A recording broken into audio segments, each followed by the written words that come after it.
Hello, hello, hello. Amazon Seller News Live is back, and I am back coming live from Duncan, South Carolina now instead of Ruskin, Florida. So big move on my part, and you can see my whole office is empty behind me still, so I got to get everything set up, but happy to be back on the show. And I appreciate Danon, you taking over last week. Hopefully No everything's worries. well for you. I hope so too. I admit nothing. And we got Leslie joining me and Corey as well. I appreciate you both coming on the show this week as well. Good to be here. Yeah, absolutely. Thanks for having me back, Todd. Absolutely. I think we've got some fun stories today that we can all dive into and we can all relate to. Some good stuff, potentially good stuff, some not so good stuff. So without further ado, let's go ahead and dive into the first story here. So Amazon is less competitive than 4 years ago. Amazon sellers now enjoy 31% more traffic per seller than in 2021, as the number of active sellers dropped from 2.4 million to under 1.9 million, despite continued new signups. So people are dropping faster than they're signing. This shift has increased visibility and opportunity for those who can navigate Amazon's rising fees, stricter policies, and growing competition from Chinese manufacturers. Third-party sellers now account for 62% of units sold on Amazon, and top sellers tend to be long-established brands, showing the power of marketplace longevity. For Amazon sellers, this signals a maturing yet potential more profitable landscape if you can withstand the headwinds and stand out. So thoughts, who wants to dive into that one first? It's not too surprising, but very interesting indeed. Yeah, so I can kind of kick us off here. So I absolutely think that it's less competitive than it was 4 years ago. Because when you think back to 4 years ago, that was right during the COVID boom when FBA businesses were worth way more than they should have been worth realistically. Yep. And there was 1,000 different courses to choose from at the time. And a lot of people who had never heard of Amazon jumped into the space. So the fact that the number of active sellers is down, it definitely is less competitive. And if anything, I think there's more opportunity than ever if you're willing to pivot within Amazon's guidelines and Amazon's terms of service. So for example, a lot of the wholesale strategies that people were employing in the past are no longer work. But strategies like partnering directly with brands and brand direct wholesale is thriving, extremely profitable, and still largely untapped. So I think that this is a good sign for people who are sticking in the game and for the people who are coming into the game new, but are willing to learn and do things the right way. Yeah, I agree. I think a lot of the people who are probably dropping off are going to be more in the arbitrage world, which is getting harder and harder along with drop shipping. And Chinese sellers that were selling low dollar items, I'd say, are probably dropping off as well. Direct from China, that is. You think so? Just because of the tariffs recently, or why do you say that? Well, I mean, if you look at how many new Amazon seller central accounts are created on a daily basis or weekly or monthly or whatever it is, it's extreme, right? So I think that we've also seen a drop off there in these companies that can't just make a quick buck before they get booted off or or because of political changes. Mm-hmm. So I think that it's a contributing factor. It's not everything, but I think it's a contributing factor to these numbers. So you think that Amazon is enforcing their absolutely policies better of creating multiple accounts, or they're just not doing it as much? I think they're not doing as much because they haven't figured out a way around it yet. Okay. They will. Yeah. Well, interestingly, we're not, I don't have it on the list to talk about today, but, Trump reached the deal, well, quotes deal with China where they cut the tariffs down a ways.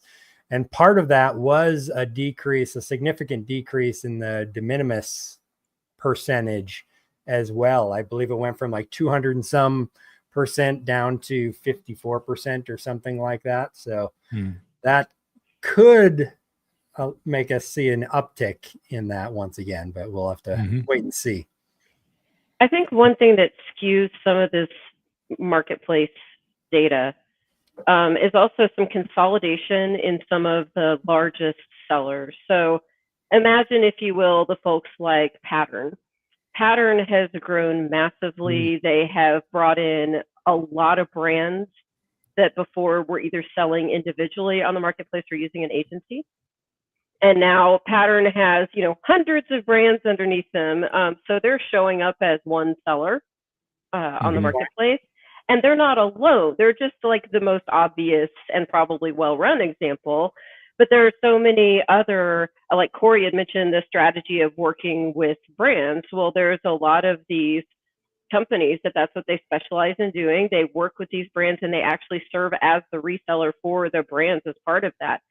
So I'm not saying this is a giant percentage of what's going on here, but it is enough, I think, to make some of an impact. And like Todd said earlier too, it makes some of the retail arbitrage less attractive, because there are a lot of brands that's the reason that they sign with a Pattern, is because there's so much retail arbitrage around their brand on Amazon. And so they sign with them to get all these small sellers off. And that action has made it more difficult. I think hobby sellers, I wonder how many of the people who have dropped off were really hobby sellers, or like, this is my second side gig and I'm only trying to make $1,500 a month, I bet it's a large percent. Right. I've made that point before. Yeah. People who do it to pay their kids' tuition or to go on vacation. And it's just gotten too hard for that to be the way you make the extra money. Yeah. Yeah. Yeah. And as you mentioned previously, Corey, you said the amount of people who are talking about, wholesale and such on Twitter/X has significantly declined. Significantly. Yeah. It's actually crazy, the difference between, say, 2 years ago, 2.5 years ago, when I first got on Twitter versus today. Today it is an absolute ghost town on Amazon Twitter versus 2.5 years ago. Thriving, hundreds, like no exaggeration, hundreds of people on there every day, networking, talking to each other, and unfortunately 95% of those people probably are no longer selling. Well, and look at the Nike announcement this week also. Yep. That hits resellers or arbitrage sellers hard. And I really wonder, is that are they a portent of more to come? Brands that abandoned selling on Amazon, the retail arbitrage people kind of took over, and now they're coming back and they're going to strong arm Amazon into gating all of those sellers out of Nike. And that would be even more of kind of consolidation around either a vendor brand or some kind of a market hero seller like Pattern. I personally am not a fan of the Nike thing, because my favorite part of their announcement was that they said they were doing this in part so that consumers weren't going to get gouged by the prices that the third-party sellers were charging for the shoes. But then in all of the news stories, they're like, and the prices are going to be higher. Right. Oh, my imagine that. Goodness. So disingenuous to say that this more marketplace based, where people are going out and hustling to find the deals on the shoes, that the pricing is going to be higher than with the vendor controlling everything. That part just gagged me. Sorry, had to mention it. Very rarely the case. I do think that this is going to accelerate over time. I think these big brands are going to remove all possibilities of this, and because on one side, that's not what Amazon wants, because they want to. Originally, they said, "Hey, if you have it, you can sell it." But I think these big brands, they're going to be continuing to take these actions to push out these small sellers. We've known for a little while now that Amazon is taking action to actively prevent arbitrage and these resellers. Right? It's been happening for a while. So this is just, I wouldn't say it's cascading up to the brands, but I think the brands are coming to realize the same, or have realized the same thing, is that in order to protect their brand image, they have to shut the gates. Yeah. And that's one of the big reasons, if I remember right, why Nike stopped selling on Amazon or didn't come on to Amazon in a big way, is because of all of the resellers, and they were claiming knockoffs and stuff like that. So they just said, okay, we want nothing to do with Amazon. So now that Amazon's cracking down on that more, that might be why they're starting to come back. Well, and the real push and pull here, though, is so Amazon has been putting pressure on sellers for a long time that you have to offer your lowest prices in the marketplace on Amazon. You cannot have higher prices elsewhere. Mhm. So, and they always want to be the low cost leader. They want to get people in, it's kind of very Walmart-esque. So now they're both going to decrease selection and raise prices for a brand that makes a ridiculous amount of money on. Yeah. And I personally, my personal bias is I'm really annoyed because now all the big and tall shoes are going to be gone. And I love Amazon. Yeah, I love Amazon because I can buy big and tall shoes for my kid with enormous feet. And so seriously, for consumers, this is not good news, because I'm not the only person with these issues that you're like, well, crap, they're going to have the same shoes they have on Nike.com, which they have nothing over size, 14 and hardly anything over 12. You look right now on Amazon, you can find 16s. Yeah. Mhm. So less selection, Amazon's going to lose revenue. They're going to lose money on this. Back to eBay, I guess, to find stuff like that. Yeah. Yeah, that's I was having that thought as well, if we might see some kind of eBay renaissance, but that's kind of got to be, the sellers can go there, but that doesn't mean the buyers. That's true. Yeah. Yep. But if you can't find those Nike shoes on Amazon, then yeah, maybe you jump over to eBay and look there. So you may see a little bit of an uptick. I don't think it'll be much, but you may see something. It's going to be NikeMart.com. NikeMart.com. Yeah. Uh-huh. Yeah, it's it'll be interesting to see. Amazon's really been cracking down hard. I'm in the process of trying to get a listing back that we've been selling literally for, I don't know, 6, 7 years, 8 years, maybe. Mhm. And we have a direct relationship with the brand. I've got an agreement with the brand.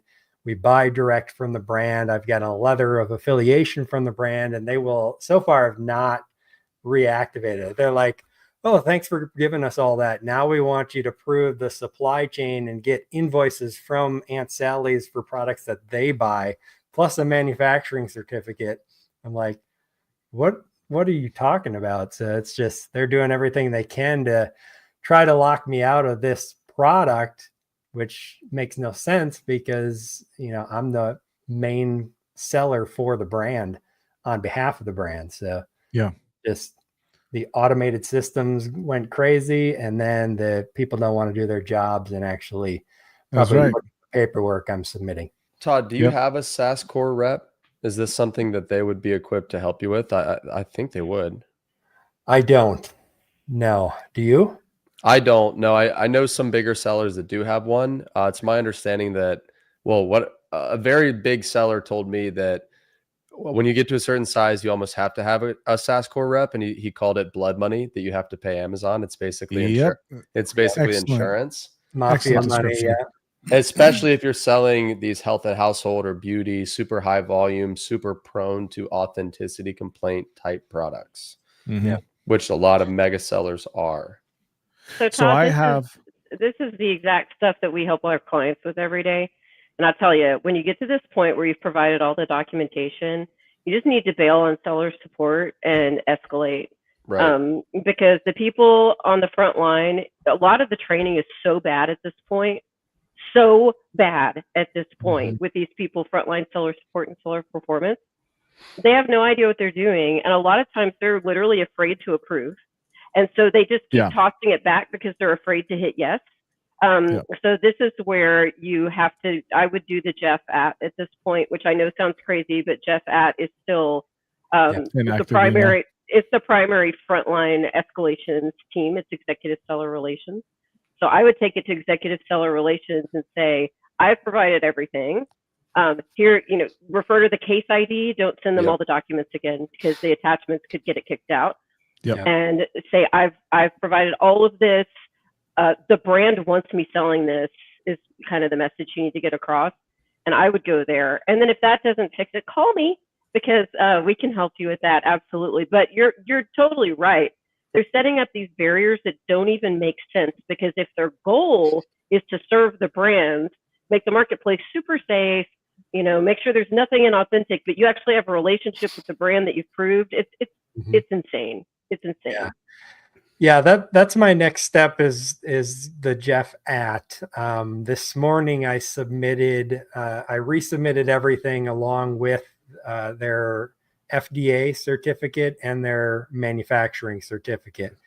And so if that doesn't go through, then I'll send it to Jeff at and escalate it from there. And if that doesn't go through, maybe I'll give you a call, Leslie, and we'll go from there. But yeah, it's just annoying. And that's part of the reason I think why we're seeing all these sellers drop off, right? Especially the ones who are just doing it for fun as a hobby, as a side hustle, because dealing with this stuff that we have to deal with every day, every week is just, it's not worth it for $1,000 or $2,000 a month. Right. Well, it's just like how you've seen so many people shift away from FBA in the last year. I know a lot of sellers who used to just send everything to FBA, set it and forget it. And with the fees, they can't do that. So they either have to say, yes, I'm going to commit to shipping my own orders or hiring someone to do it, or I'm not going to sell because their margins were not rich enough, or they just didn't run enough inventory through FBA to make it make sense. Which could be another reason that the hobby sellers are falling off, right? Because if you can't do the ship it all to FBA and still make a profit, then you might decide it's too much hassle. Yep. For sure. Yeah, it's I still find FBA for most things cheaper than shipping it myself, because I sell a lot of smaller products that might sell for, $12, $15, $20, something like that. And if we ship it ourselves, it might be, $4 shipping, but the fulfillment charge through FBA will be like $2.30 or something like that. So that $2 difference makes it more profitable a lot of times, or about equal, for me to just send it into FBA instead of fulfilling it ourselves. I'm curious though, with the placement fee and all the other fees, does it actually end up being that much of a savings? Let's take the work side out of it, because obviously if you're self-fulfilled, then there's a lot more work involved. Yeah. It's so you'd add in if you had to pay the inbound placement fee, what is that, like 30 cents or something per unit? Mm-hmm. And then, a month or two of storage. So 5-10 cents there. And really the shipping as well. Yeah. So maybe you're adding on 50 to 75 cents a unit by getting it into Amazon, where you are potentially saving $1 or $2 on shipping. So it could end up being a wash depending on the product. Yep. Yeah, I've done FBA for, I don't know, long time, since 2012, if I had to guess. So I haven't done anything self-fulfilled in a long, long time. Yeah, I'm doing some, not a lot. We ship maybe 10 to 20 units a day, FBM, but most of the stuff is FBA. Okay. I'm with you, Todd. I do about 10 things a day that are FBM because they're hazmat. And they're the kind of hazmat that you can ship onesie, twosie, regular mail, and it's no problem. But if you have to ship into the Amazon warehouse, the fees get so high, it just doesn't make sense. So, if I were selling hundreds of units, I wouldn't want to do that. But, 5, 10, 15 units, I'm sure you remember, Danon, that when you ship enough, you can do it in your sleep really fast. Yeah. Yeah. We got to the point. So we were doing let's see, we're talking beginning days, 2010, 11 here. We in our living room had an assembly line set up, and one would tape, one would create the box, the other would tape, and then one would stuff, and then each one had a packing label, and it was just my wife and I. Was just like, we cranked, What'd you say? Oh yeah, that's right. My wife said she used to handwrite thank yous on every single one of those. Aw. That's awesome. Yeah, It's a nice Yeah. touch. yeah, Yeah, but for sure. yeah. All right. Well, let's go ahead and jump on to the next story here. So this one's pretty cool from Vanessa. I am not seeing this yet in mine, but Me neither. Amazon adds new minimum inventory metric to help sellers avoid fees. Vanessa Hung reveals that Amazon has rolled out a new minimum inventory level metric to help sellers prevent the low inventory level fee. This feature is different from recommended replenishment quantities and now provides a clear weekly updated threshold tailored to each seller's demand, volatility, and restocking behavior. Visible in the FBA dashboard, it's already appearing in U.S. accounts and offers insight into how to stock efficiently to avoid hidden penalties. For Amazon sellers, this gives rare visibility into Amazon's fee structure and helps improve delivery speed and inventory control. Yeah, I don't see this yet, but we were talking before we got going how crazy it is that they're just rolling this out now. What has it been, like years or something? Wait, Half a I see year? it. That's see what, well, Todd, yeah, exactly. Like we were talking about before we hit record, the fact that they didn't roll this out when they rolled out the low inventory fee No is kidding. absolutely outlandish to me, right? It's like, Yeah. hey, we're going to roll out this fee, but how much is the fee going to be? I don't know. Figure it out, right? Which to me is absolute insanity. So, I mean, I guess it's good that we're getting it now. Better late than never, but to me, that's just very classic Amazon. Yeah. So I see recommended minimum level to help us keep your inventory closer to customers. Plan your next shipment to arrive at Amazon before your on-hand inventory drops below this recommended level. Note, following minimum inventory level recommendations reduces the likelihood of incurring a low inventory level fee, yet it does not guarantee fee avoidance. No kidding. Okay. So my recommended minimum level is about half of my current inventory. Okay. Well, that is And good. so It's yeah, my supposed current to be inventory 28 has 0. days, right? 28 days, I believe, if I remember right. Is there Is that right? inventory level? So that sounds about right. With my current inventory, I have all the units are in the 0 to 60 day range, Mm-hmm. and so it's about half of my total inventory. Yep. Now, Yeah. not to be legalistic here, but when they say to avoid the fee, have it arrive at FBA, does that mean hit the dock at FBA, get unpacked by FBA, scanned by Right. FBA, make it through So- transshipment and land in the final warehouse to FBA? Yeah. Just wondering, just small question. Well, if you remember, Leslie, Amazon promised that if your inventory was delayed because of their fault, they would reimburse you the fee. So you've got nothing to worry about. My I wife has trust them something. completely. My wife, I think. Do you have something to add to this? All right, never mind. I won't. I'm not letting you in. Get out of the podcast. My wife is the one that handles our inventory, so this is. I took my headphones off so that she could hear what we're talking about, because she'll probably have some value to add here in a little bit, unless we're switching subjects. Yeah, for sure.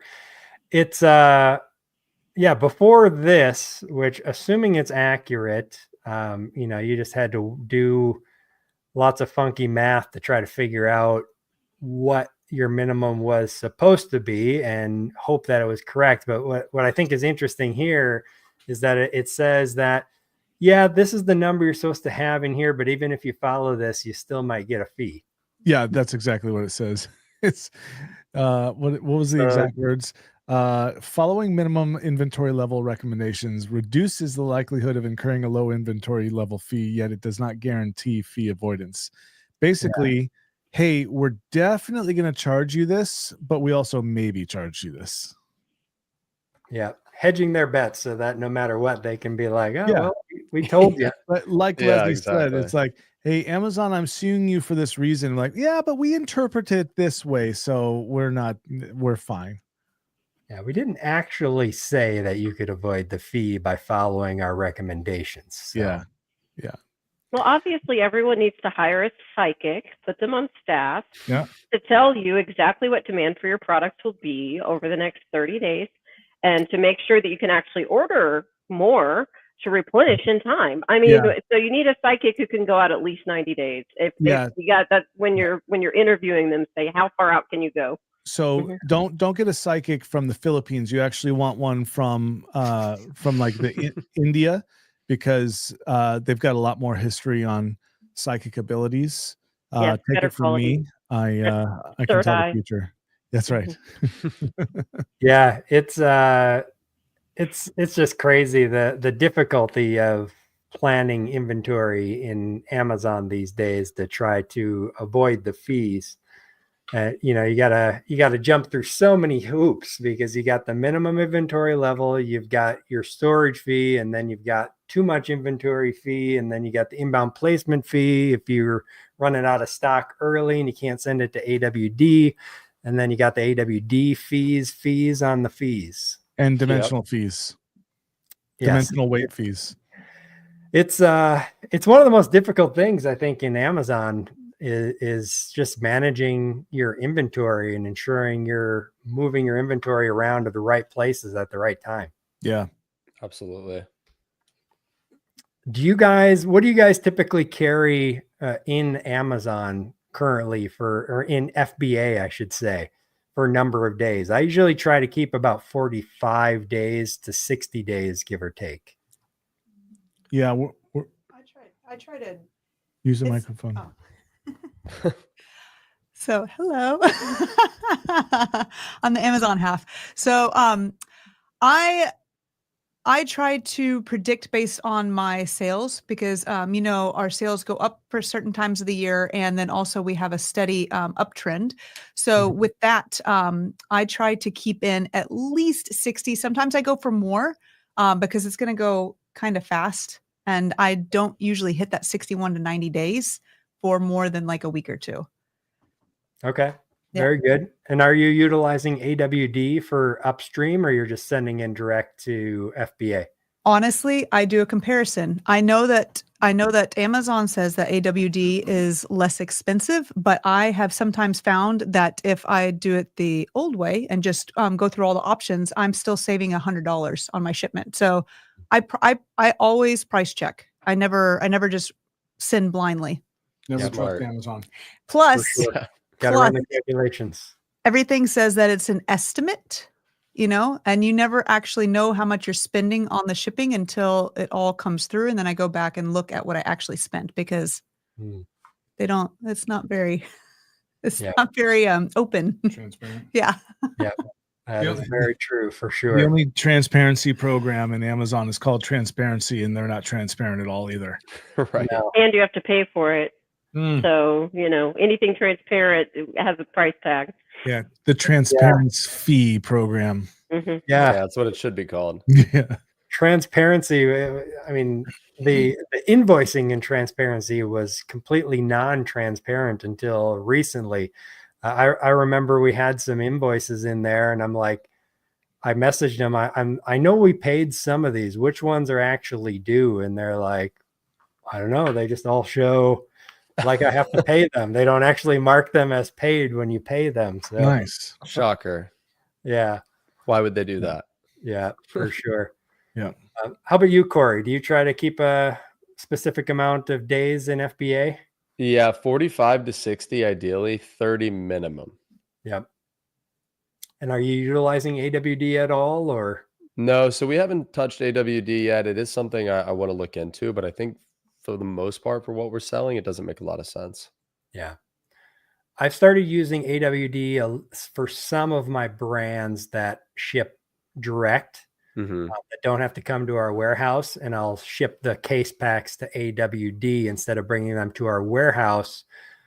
because that avoids labor costs at our warehouse for storage and stuff like that. So it's a little cheaper to send them into AWD and let them feed into FBA that way for us. How about you, Leslie? Any experience for you? The number of days you keep? So a lot of the stuff that I sell, I'm selling smaller quantities. I get things that are closeouts that are still actually allowed to sell on Amazon. Okay. So it's like when manufacturers are changing their packaging kind of stuff, I have some good resources for that direct with the manufacturers. So I'm literally taking everything that they've got and send it in, and usually it turns really fast. So I don't do as much replenishment stuff as y'all do.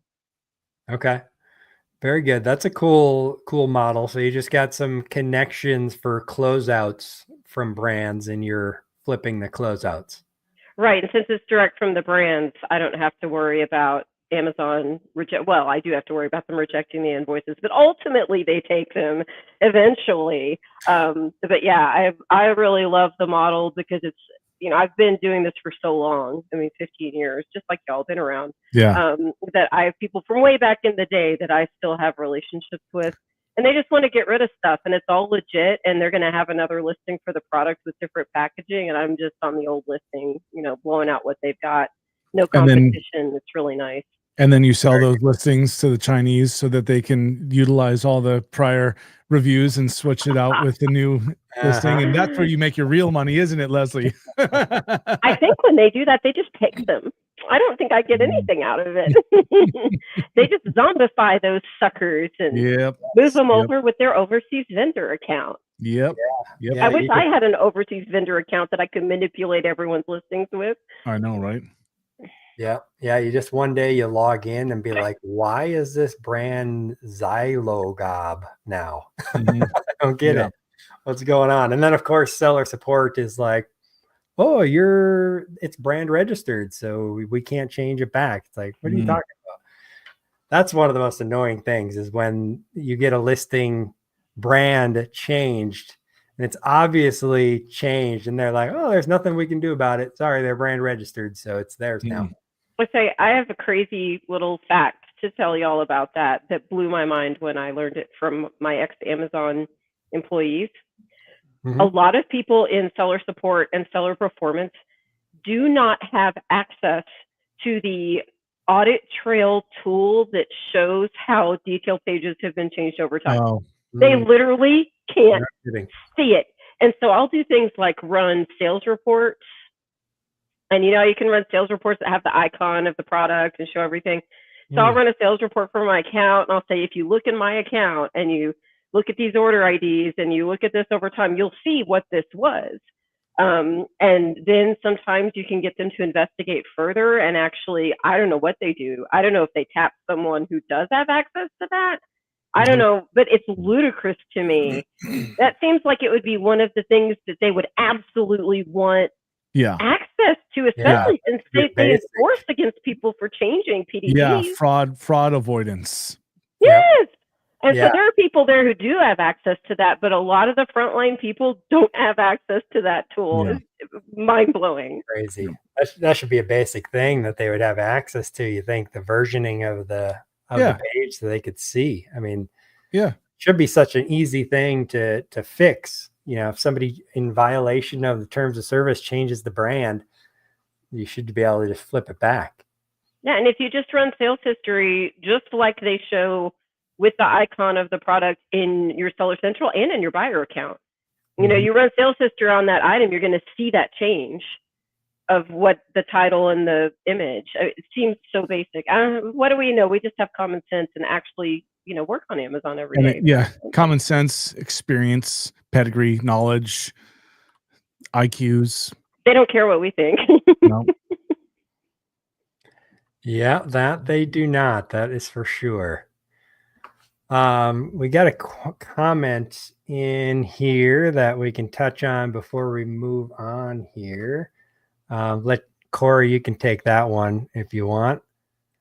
From Leodon, is this what deters new sellers from going into wholesaling?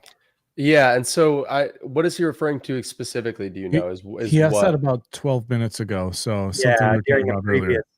Probably maybe something to do with the supply chain and just the difficulty that sellers have in getting Amazon to approve their documentation.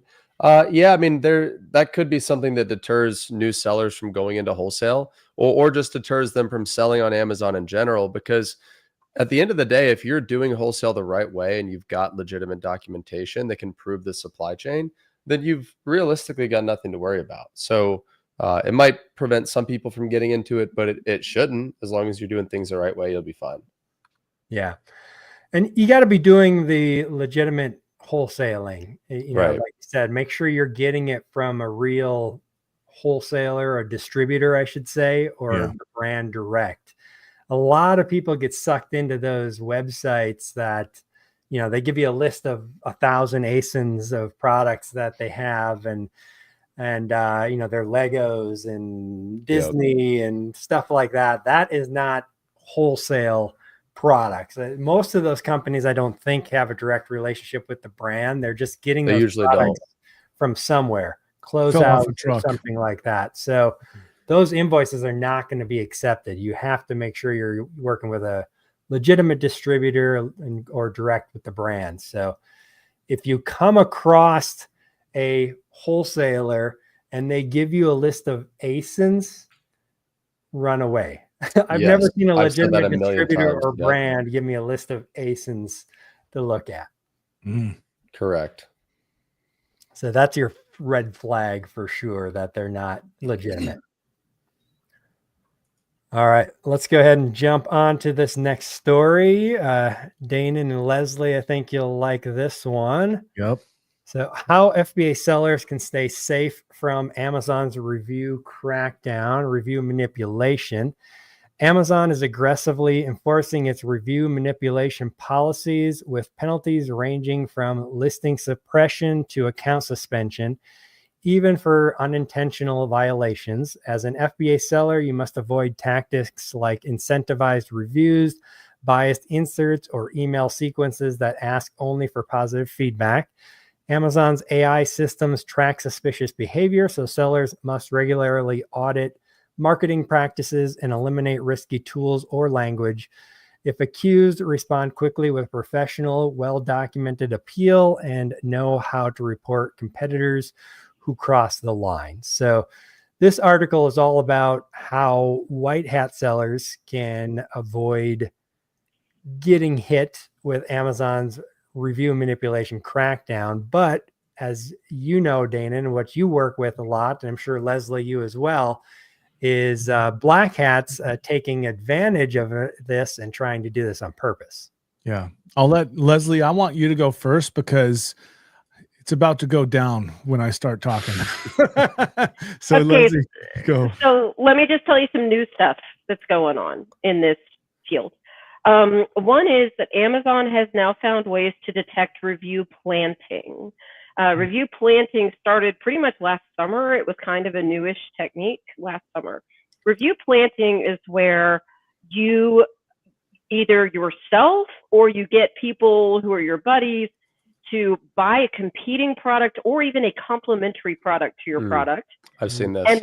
And then write a review that gives that product 5 stars or 4 stars, but then include sometimes even a photo of your product and a link and the name of your product. Like, hey, if you like this, I tried it, it's really great, but what I really like is this thing over here. Yeah. Amazon has started detecting those. And on a case that I worked on recently, if you Googled Amazon reviews and put in their product name, it would actually pop up these review plants. So Amazon has found ways to do those. So if you think that Amazon doesn't know how to find those, you're wrong. Don't do them. They really, really hate them. Like, they really hate them. Secondly, there is another new trend where people who have viral TikTok products, they are entrusting their agencies to get creators to create the content for their viral TikTok product.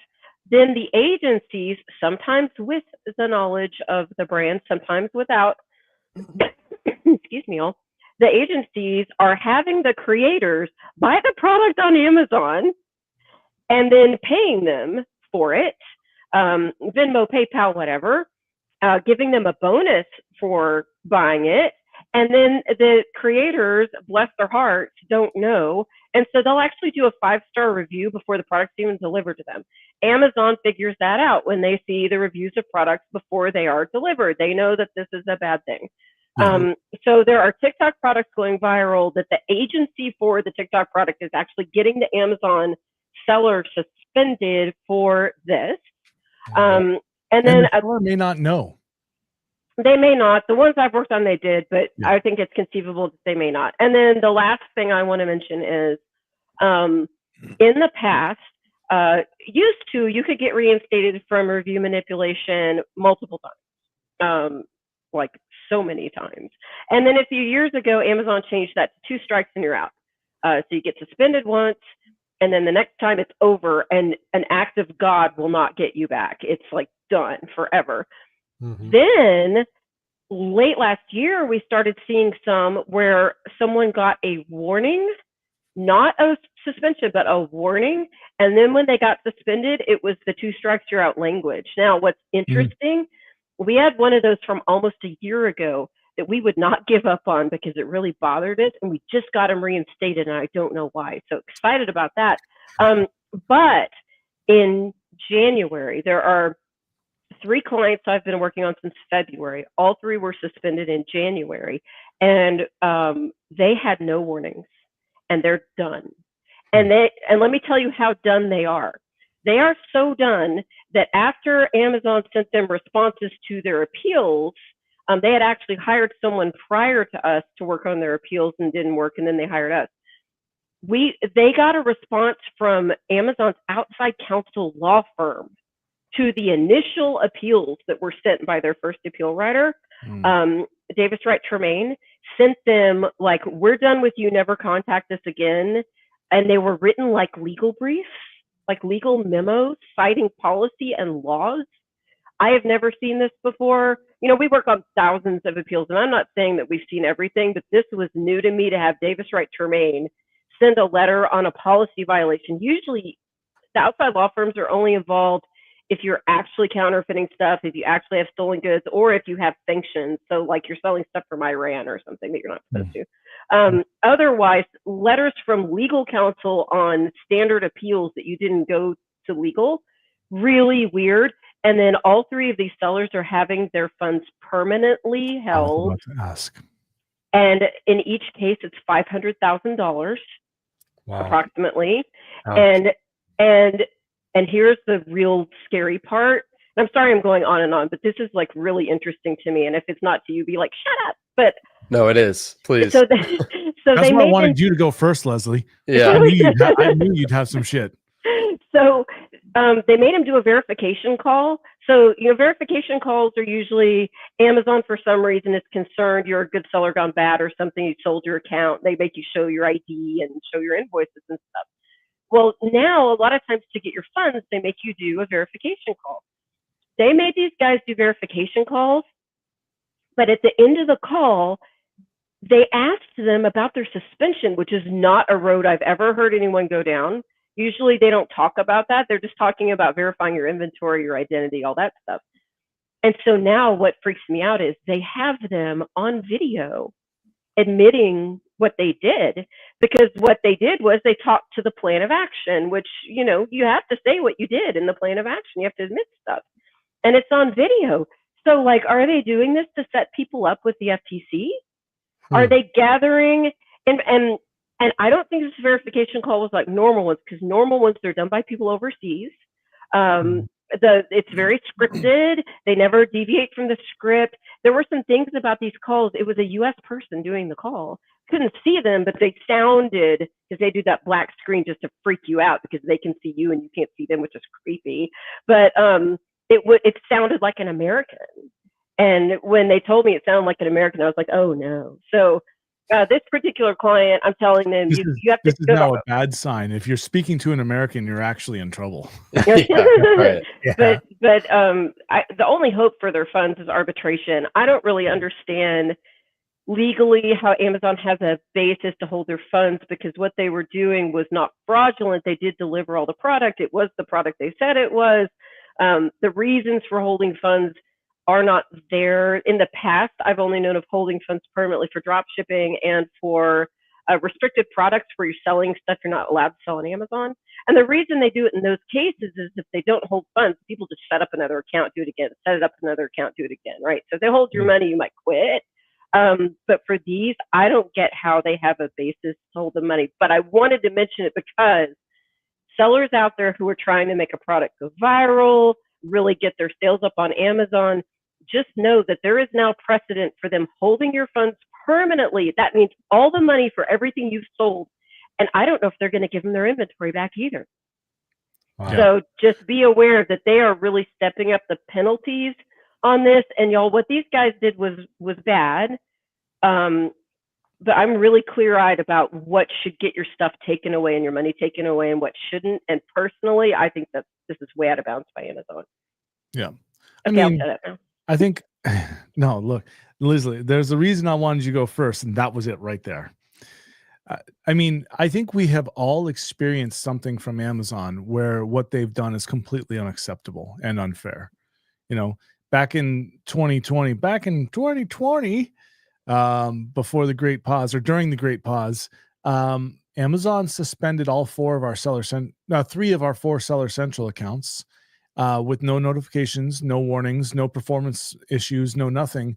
And nobody could tell me why. And they held our inventory and our funds. And if I remember correctly, they charged us for excess inventory during the time that they were holding it. Add insult to injury. Why not? Yeah. Mhm. And we literally, like, we'd done nothing wrong. Like, we were selling a vitamin that we'd been selling for 7 years at that time.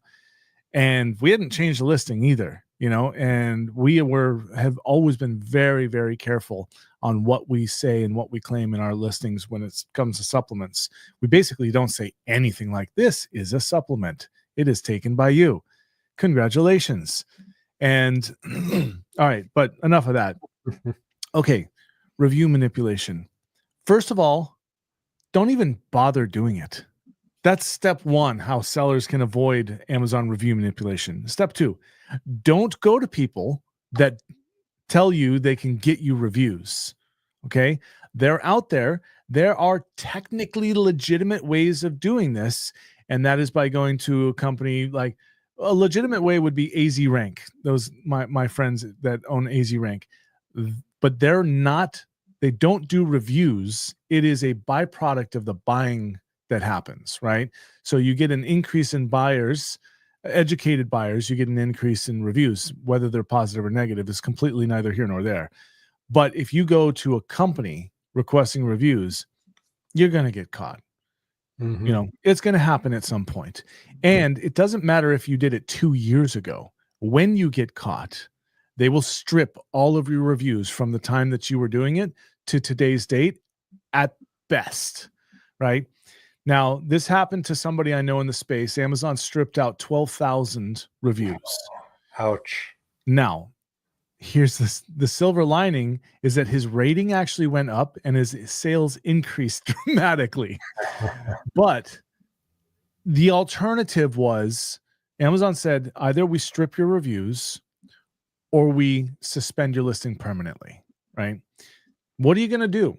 You know, strip the reviews. I want to keep selling. So there's a couple of tips for you. If it seems dodgy, it's probably dodgy. If someone can make promises of something that's going to get you a bunch of reviews, it's dodgy. And Mhm. Amazon, they block millions, hundreds of millions of reviews, by the way. God, Leslie, do you remember that guy's name off the top of your head? The guy that heads up the LLM specifically for the review manipulation detection stuff. Okay. I'm seeing him on TV ads now. So Amazon is actually pushing ads on TV about the fact that they have review manipulation software and team to Wow. prevent this stuff. Gosh, I wish I remember that guy's name.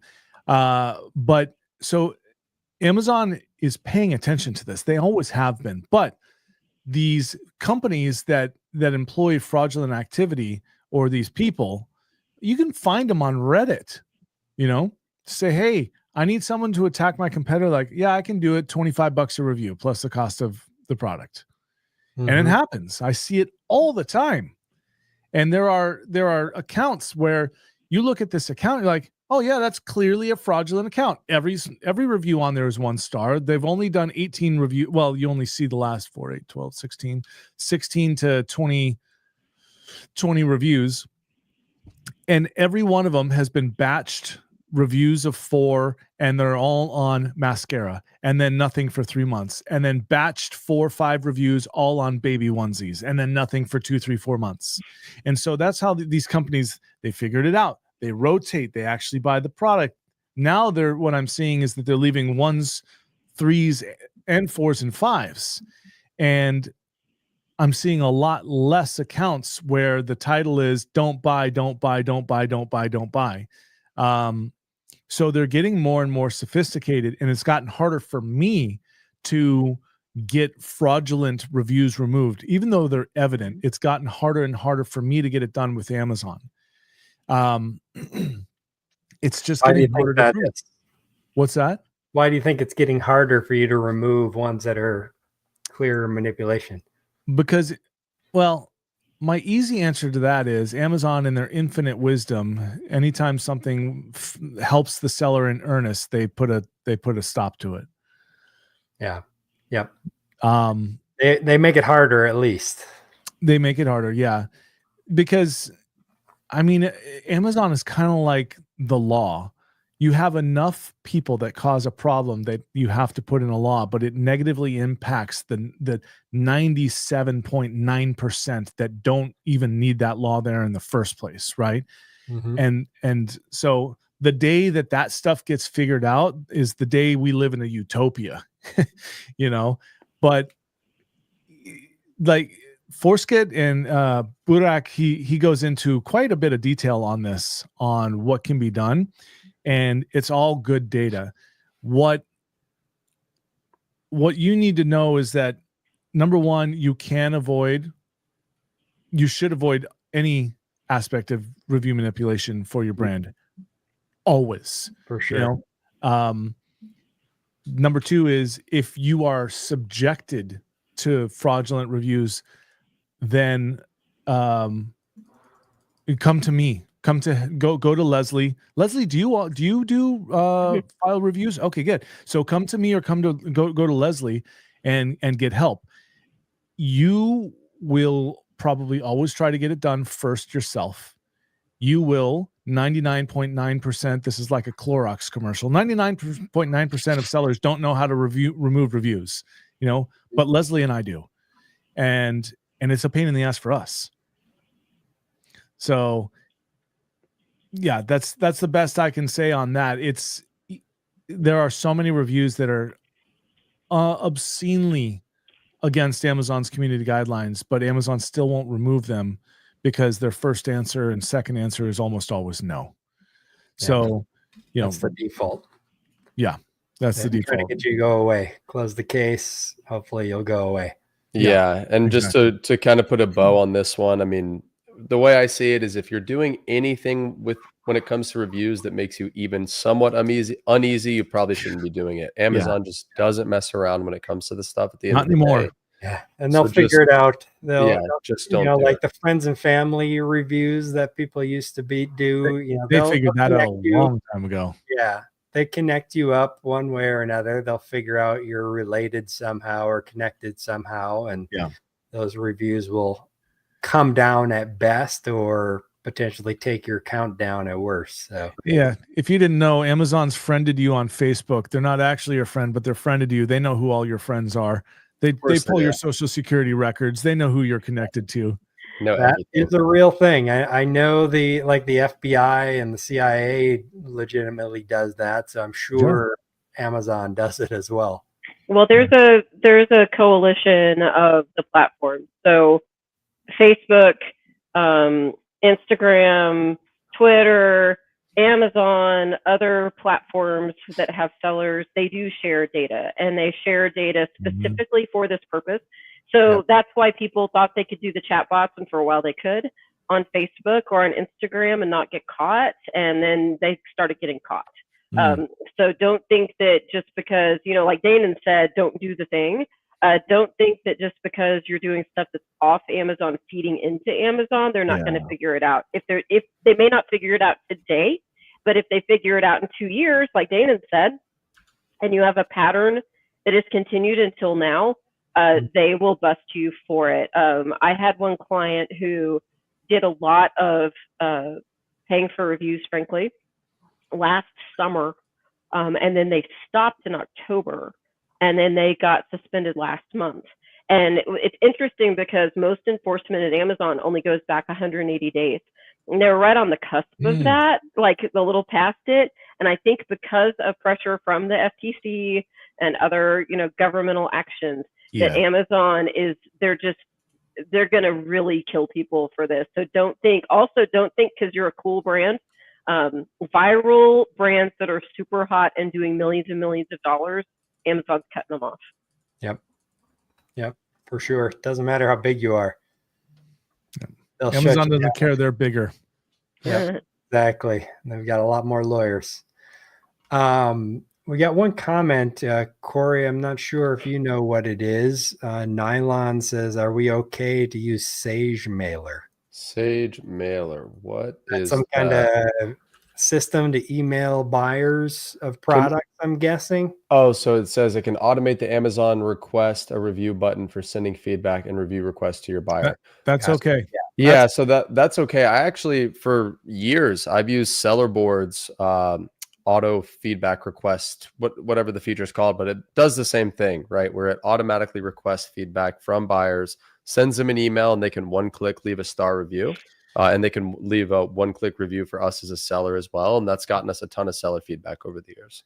So a little bit of data on this is that over the years, many Amazon buyers have turned off the option for that to happen. So Amazon says they do automatically ask a buyer if they want to leave a review, and that you don't have to use that button. So you can do it manually.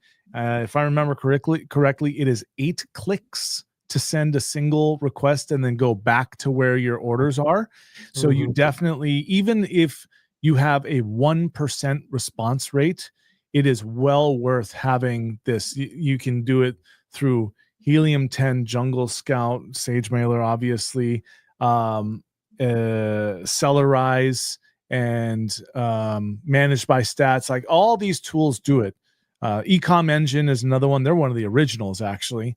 They all do it, and you should be using it, but don't expect to get a tremendous upswing in your reviews as a result of it. That's not really going to happen. Yeah. And if you're FBM, well, again, don't do review manipulation. The best results I've ever seen from anyone that's doing FBM is a written thank you card, like a postcard. And that's gotten tremendous results. But again, don't ask them for a 5-star review. You have to use words in such a way that leads them to believe like, hey, I know that they would appreciate a review. But it's expensive to do that and time consuming. You got to be careful. I remember even they were saying that, like if you had a postcard that you sent and you said something about, we appreciate your order. We're a small family business, blah, blah, blah. We would love it if you left a review for us. They considered that like leading them to a 5-star because you're appealing to their emotions. Hey, we're a small family business. That's crazy. And that statement is completely legitimate, but it doesn't matter. It's whether Amazon or the representative from Amazon wants to believe whatever they want to believe. Like I've said it 1,000 times at this point, Amazon is a schizophrenic dictatorship. Definitely. Someone on LinkedIn today posted a couple of postcards that they got, and they bought 2 different glassware products from this one brand, and one of them gave that line that we're a small family business and it's so important that you give us a review. But then the other one, y'all, it was crazy. It was like, we support orphans And without your They're help, just these manipulating orphans would you. have nowhere to live. I mean, it was so manipulative. And the That's person who posted crazy. these on LinkedIn was like, "This is the worst I've ever seen." When I read it, it was the worst I'd ever seen too. And the Wow. guy who posted it, I wish I'd saved it, had even gone so far as to like research to see if any of this was true. Like, does the brand actually have some mission to help? Or no, it's just Shocker. I know, but y'all, that is so bad. Yep. Yeah, that's crossing the line for sure. I've got one for you. Here, I'm going to share my screen real quick. Okay. Here's an example of something not to do. I got to get rid of mine. We'll add yours. There we go. Product delivered on time as promised. Thank you so much for the support. If you get a chance, we'd really appreciate a 5-star product review to differentiate us on Amazon. Wishing you many more energizing days. I'm not even trying to hide it.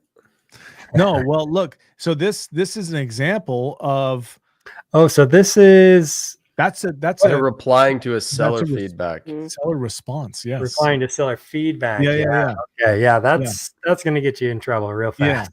So this is a really big brand that No kidding. yes, this is one of those, it's one of those TikTok brands. It was actually Instagram, but they just had no idea. So they came across my plate, and I actually referred them to a buddy of mine who's now helping to manage their Amazon account, because there were so many outpoints like this.